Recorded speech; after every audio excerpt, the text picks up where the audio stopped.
Quand la famille devient une idole, démasquer une substitution sacrée. Il existe des idoles qui ne portent pas de masque en bois ou en pierre, mais qui prennent les traits de l'amour, du devoir et de la loyauté. La famille, institution sacrée créée par Dieu, peut devenir un trône rival dans notre cœur. Lorsque la famille devient une idole, nous ne cessons pas d'adorer, nous changeons simplement d'autel. Et nous offrons alors à la famille ce qui revient exclusivement à Dieu, notre amour suprême, notre obéissance ultime, notre confiance absolue. Voilà Théa. La nature de l'idolâtrie, pas seulement des mauvaises choses, mais des choses bonnes adorées de façon désordonnée. L'idolâtrie ne crie pas toujours. Souvent, elle murmure. Et elle commence subtilement par un désordre d'affection. Nous disons, je veux juste être un bon parent, un bon époux, un bon enfant. Mais dans les recoins silencieux de l'âme, nous commençons peut-être à chercher notre valeur dans l'approbation familiale plutôt que dans l'amour de Dieu. Craindre de perdre l'acceptation familiale plus que de peiner le Saint-Esprit. Donner la priorité aux attentes humaines plutôt qu'à l'appel divin. Ce peuple m'honore des lèvres, mais son cœur est éloigné de moi. Ésaïe 29, 13. Quand la famille devient une idole, on sert son image plutôt que la présence de Dieu. Balance 2. Le choc des loyautés, le Christ ou les liens du sang. Les paroles de Jésus sont dures, mais elles ne sont pas cruelles, elles sont pures. Si quelqu'un vient à moi, et s'il ne est pas son père, sa mère, sa femme, ses enfants, ses frères, ses sœurs, et même sa propre vie, il ne peut être mon disciple. Luc 14h26. Ce n'est pas un appel à rejeter nos proches, mais à renoncer à toute rivalité face à la Seigneurie de Christ. L'amour pour Jésus doit tellement surpasser tous les autres qu'ils paraissent faibles en comparaison.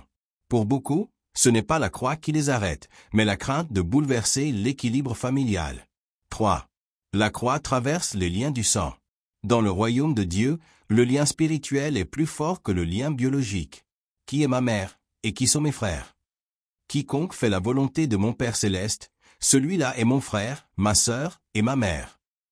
Matthieu 12, 48-50. Jésus redéfinit la famille selon la foi, pas selon la chair. Et parfois, suivre Dieu signifie déplaire à ceux que nous aimons le plus. Feu 4. Le feu du dépouillement, l'autel du sacrifice. Dieu ne se contente pas d'être un invité dans notre cœur, il veut y régner.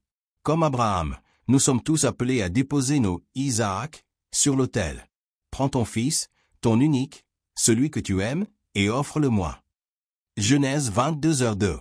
Ce n'était pas Isaac que Dieu voulait reprendre, c'était le cœur d'Abraham qu'il voulait tester. Et Dieu veut le nôtre. Quand nous lui remettons notre famille, il nous la redonne, mais transformée, purifiée, ordonnée. Vague 5. Les conséquences de l'idolâtrie familiale, un héritage brisé. L'idolâtrie ne s'arrête pas à vous, elle se transmet. Lorsque la famille devient une idole, vos enfants apprennent une foi centrée sur l'homme, et non sur Dieu. Sans le vouloir, nous leur enseignons. Il faut plaire à la famille plus qu'à Dieu. Mieux vaut rester confortable que répondre à l'appel. Il vaut mieux craindre la déception des autres que celle du Seigneur. Ce n'est pas seulement une erreur. C'est un modèle spirituel toxique. Herbe 6. Le chemin du retour, réaligner l'amour. La vraie liberté commence par un réalignement intérieur. Jésus n'est pas un supplément à notre vie familiale, il en est le fondement. Quand il est à sa place, l'amour devient pur, pas possessif. L'autorité devient sage, pas écrasante. La famille devient un reflet du ciel, pas un substitut de Dieu. Cherchez d'abord le royaume de Dieu et sa justice, et tout le reste vous sera donné par-dessus. Matthieu 6h33. Personne à la peau mi-claire se tenant les mains jointes, une prière de réalignement.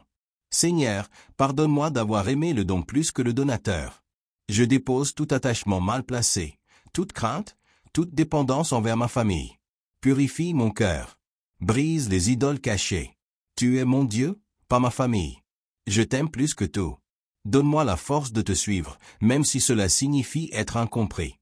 Je te confie ce que j'aime. Règne sur mon cœur, règne sur ma maison. Au nom de Jésus, Amen.